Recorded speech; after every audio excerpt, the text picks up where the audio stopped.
নমস্কাৰ মই শ্ৰী কৰিশ্মা নাথ মহিলা পথ আপোনালোকক আজি বিশেষ এটা কাৰণে ভিডিঅ'টো বনাব লগা হ'ল যিহেতু পৰহিৰ পৰা সামাজিক মাধ্যমত এটি ভিডিঅ' মানে বহুখিনি চৰ্চা হৈ আছে যিহেতু সামাজিক মাধ্যমত কোৱা হৈছে যে মানে সাংবাদিক এজনক মই মঞ্চৰ পৰা মানে বাহিৰ কৰি দিছো তেনেকৈ কৈছে সচৰাচৰ কথাটো হ'ল কি আমাৰ সেইদিনাখনে পৰহি বঙাইগাঁৱৰ বৈতামাৰীত নাম আছিলে যিহেতু যথেষ্টখিনি জনসমুদ্ৰ হৈছে আমাৰ অলপ যাইপাতে যথেষ্টখিনি দূৰ আছে যাইপাতে অলপমান দেৰি হ'ল সেইবাবে তেওঁলোকে যাৰ ঘৰত আমাক মানে প্ৰথমতে বহিব দিলে তেওঁলোকৰ ঘৰত সামাজিক মাধ্যমৰ মানুহকেইজন গৈ উঠাৰ পিছত তেওঁলোকে ক'লে যে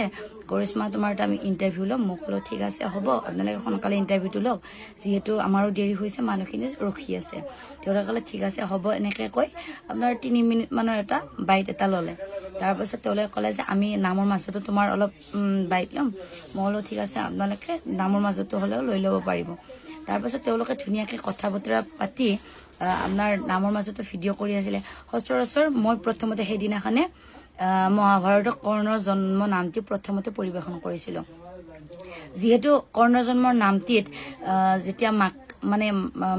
কুন্তি দেৱী কৰ্ণ কাষত যায় তেতিয়া কৰ্ণই মানে মাকক কৈছিলে যে মই চিনি নাপাওঁ কোন কুন্তি দেৱী ইয়াৰ পৰা ওলাই যা মানে তেনেকুৱাকৈ মানে খঙত কৈছে যিহেতু কৰ্ণ এজন বীৰ আছিলে গতিকে তেওঁক মানে ওলাই যাব দিয়া মানে এক্টিংটো মই সচৰাচৰ যিহেতু আপোনাৰ এন বি নিউজৰ ধনবিৰি সূত্ৰধাৰ তেওঁ সাংবাদিক হয় NB নিউজৰ গতিকে তেওঁ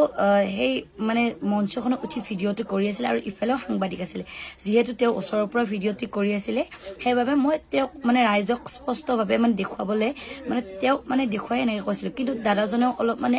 যিহেতু তেওঁ গম নাপায় ভালকৈ অলপ মানে কি ক'লে কি নক'লে তেনেকুৱা হ'ল তাৰপিছত মই সচৰাচৰ পিছৰ নামখিনি গাই গ'লোঁ আৰু সেইটো প্ৰব্লেম নাই কিন্তু তাতে উপস্থিত থকা সাংবাদিক কেইজন মানে নিউজটো বেয়াকৈ বজাই দিলে যে সাংবাদিকজনক মই তাৰ পৰা মঞ্চৰ পৰা মানে উলিয়াই দিছোঁ বা বাহিৰ কৰি দিছোঁ মানে ইয়াৰ পৰা মানে ব্যৱহাৰ কৰি উলিয়াই দিয়া বুলি তেনেকৈ ক'লে এতিয়া আপোনালোকে চাওক যিকেইজন মানে সামাজিক মাধ্যমৰ সাংবাদিকৰ কাৰণে আজি মই যথেষ্টখিনি ৰাইজৰ মাজত পৰিচিত হৈছোঁ কাৰণ মই ক'ব গ'লে সামাজিক মাধ্যমৰ জৰিয়তে যথেষ্টখিনি ৰাইজৰ মাজত পৰিচিত হৈছোঁ আৰু ৰাইজে ইমানখিনি মৰম দিছে গতিকে মোৰ এই সামাজিক মাধ্যমৰ সাংবাদিকক বেয়াকৈ ক'বলৈ মোৰ একো মানে প্ৰয়োজন নাই বুলি মই ভাবোঁ কাৰণ তেওঁলোকে ইমান ধুনীয়াকৈ তেওঁলোকে ভিডিঅ' বনাইছে আৰু মই একো কোৱা নাই আৰু যদি আপোনালোকে যদি সেই যিজন ব্যক্তিক কোৱা বুলি কৈছিলে অৰ্থাৎ NB নিউজৰ ধনবিৰি সূত্ৰধাৰ তেওঁৰ লগত মই কথাও পাতিছোঁ আৰু তেওঁ ধুনীয়াকৈ আমাৰ বিষয়ে ইনষ্টাগ্ৰামত পষ্টো কৰিছিলে আৰু যদি মই তেওঁক বেয়া ব্যৱহাৰ কৰিলোঁ হয়তো চাগে তেওঁ তেনেকুৱাকৈ নকৰিলে হয় যদি আপোনালোকে এতিয়াও বিচাৰে হয়তো তেওঁ সেইখিনি কথা অৱগত কৰিব যে মই তেওঁক বেয়াকৈ কোৱা নাই কিন্তু সামাজিক মাধ্যমত এনেকুৱাকৈ মানে আপোনাৰ এইটো প্ৰচাৰ কৰি আছে যে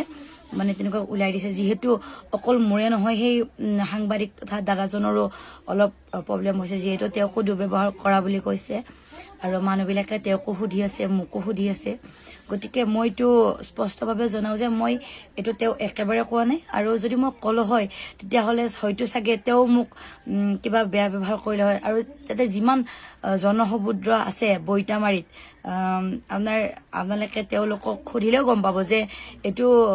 মই তেওঁক ওলাই দিছিলোঁ নে তেওঁ কিন্তু পিছতো ভিডিঅ'খিনি কৰি আছিলে কিন্তু সামাজিক মাধ্যমত যিজন আপোনাৰ সাংবাদিকে এই ভিডিঅ'টো মানে প্ৰচাৰ কৰি দিলে তেওঁ কিন্তু পিছৰ ভিডিঅ'খিনি নিদিলে যদি আপোনালোকৰ মই যদি সচৰাচৰ তেওঁক বাহিৰ কৰি দিছিলোঁ তেতিয়াহ'লে আপোনালোকে সম্পূৰ্ণ ভিডিঅ'টি সামাজিক মাধ্যমত প্ৰচাৰ কৰক যে কৰিশ্মাই তেনেকৈ মানে সাংবাদিকক দুৰ্ব্যৱহাৰ কৰি মঞ্চৰ পৰা ওলাই দিছে সেইটো আপোনালোকে স্পষ্টভাৱে আপোনালোকে